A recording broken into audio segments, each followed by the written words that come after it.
This is Carlos Eduardo from Chromewalker.com. Today's review, we're going to cover the Nokia N95. I've been looking forward to the N95 for quite some time.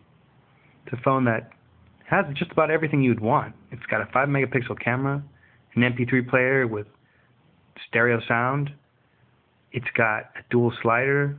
It's got quad band GSM, 3G plus Wi-Fi. It even has an external slot for your memory, whereas previous devices you had to remove the battery cover. However, for as nice as this device is, it isn't without its flaws. Actually, I would say its only flaw, and that's its battery life. I'm going to quickly cover some of the things that I like about this phone and try to keep in mind that I realize a lot of people might like this phone for the features and are perfectly comfortable in carrying a spare battery around. So I'm not going to focus too much on that. First of all, let's look at the dimensions. This phone's a little thick, but it's not bad, especially when taking into consideration how much it has. It's got an external slot for the memory, which is nice, like I mentioned before. It's got the mini jack, which you can finally use your real headphones for. Here are the 2 little speakers that allow you to have stereo sound when you play through a loudspeaker, and I must say it's actually very good. As you know, it's got the slider. Let me make sure that I quit out of that.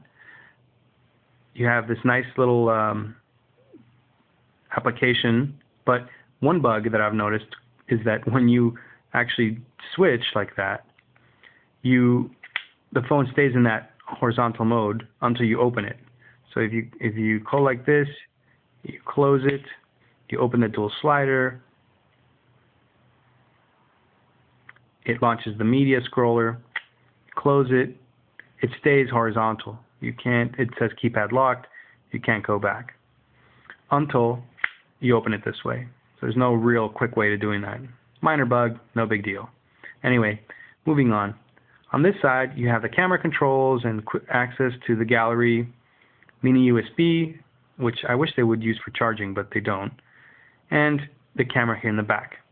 Now, as a quick experiment, let's look at how fast it takes for this phone to go from closed, no camera mode, to camera mode once I open this. Here we go.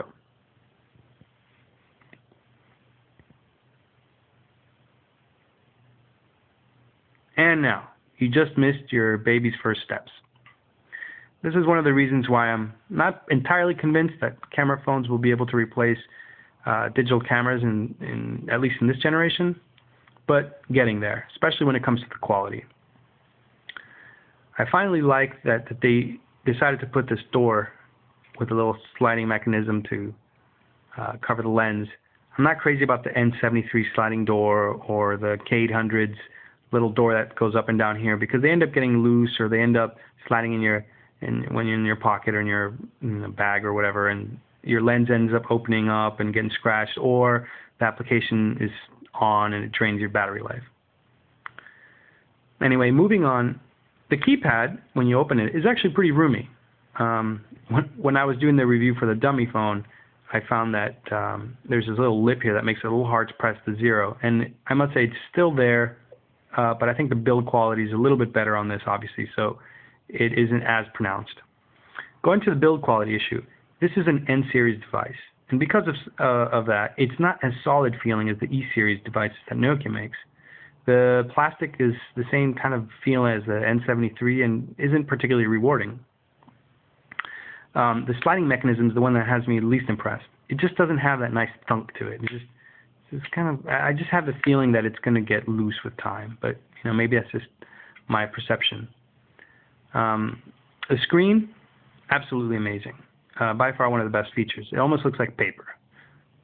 Now, as far as the applications, I'm not going to go into them in great detail because there's other reviews out there that have covered that and the great things about all the things that come with this phone. But I will try to touch upon the most important subjects. First of all, I like the new version of the Symbian OS that has the Wi-Fi scanning and a couple other things. It's a great OS once you get used to it, and I must say the lag on this phone is actually not as bad as on prior versions of Symbian phones. I would actually have to say that in spite of some people saying that this phone has some OS lag, I disagree. I think it's the fastest Symbian phone I've played with so far. Going back to this function key, the one that will launch this sort of pseudo sidekick looking thing, I don't know if I actually find this useful. I've made some shortcuts here, but frankly, by the time it launches, if you look at how fast it launches, I can, for that amount of time, and I can just go to my Symbian setting and see how, I can browse this a lot faster than I can launching this. Once again, here we go. It's just slow. It looks nice, but a little slow. Anyway, so the GPS.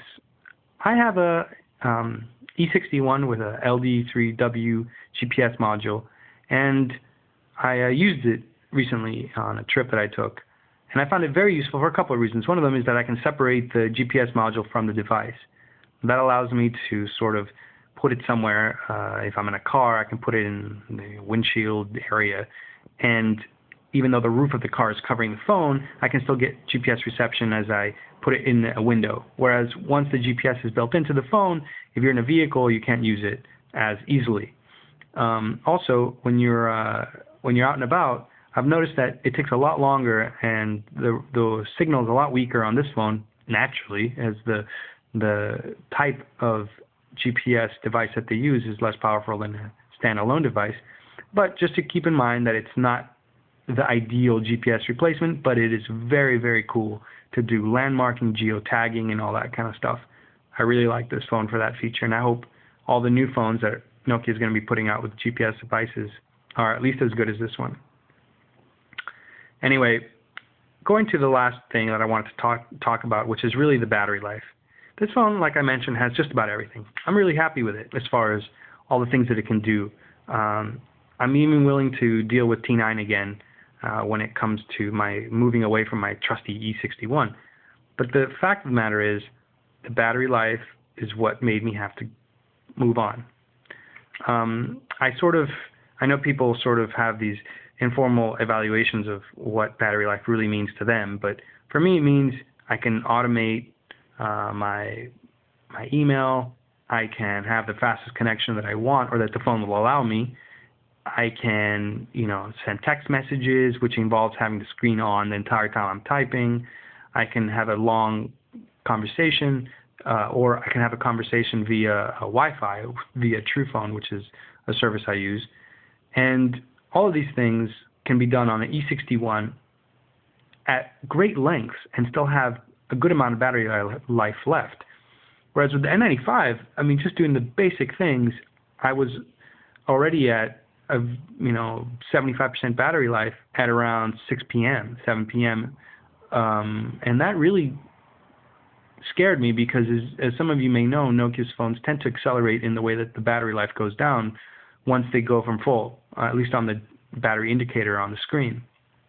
So it essentially means that if you really want to be sure that you're going to get throughout the day with this phone, you need to carry 2 batteries with you, or you need to charge it frequently. For some people, if you're going on vacation or something like that, it may not be a big deal.